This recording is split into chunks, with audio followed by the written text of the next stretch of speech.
this is a great exit strategy for somebody like that who's had properties for a long time. They're getting older and they're maybe starting to have some health issues. They're having health issues and they're not that much older and just struggling to manage their properties. But increasingly, what I'm finding is a lot of our clients are people who bought and started in the real estate investing business after the downturn. They bought houses in 2010, 2011, 2012, when they were getting houses at 50 cents on the dollar.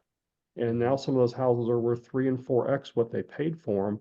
And they're scattered all over. And one guy I had lunch with him last year. He said, were old houses when I bought them, and they've just gotten older the longer I've kept them. And I'm tired of all the repairs. I'm tired of the calls from the tenants.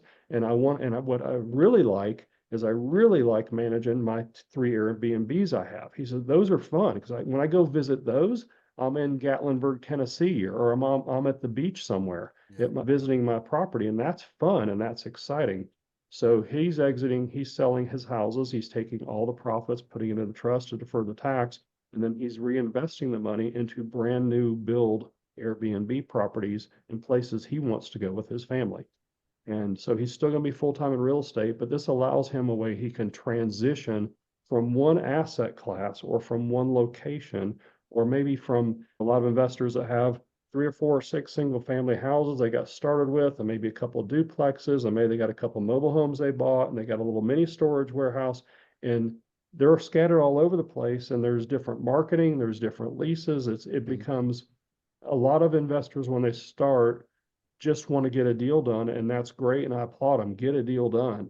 But 4 or 5 years later, you need to start focusing on what you want to concentrate on, or you will end up like some investors I'm working with now. They're 20 years in and they're frustrated because they can't figure out which way to go every day. I know I need to go. I know there's trash at the mini warehouses I need to clean up because the guy moved out.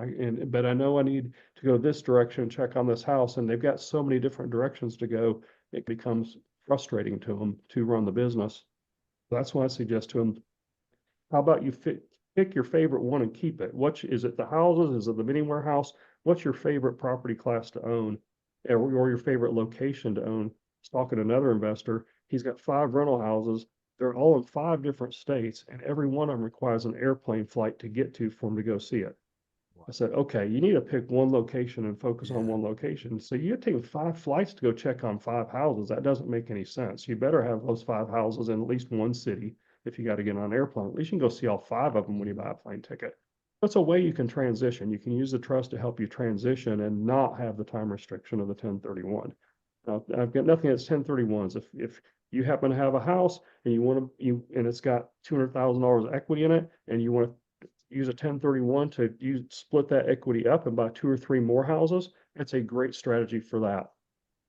But with the time restriction, it makes it tough for a lot of people to be able to do it.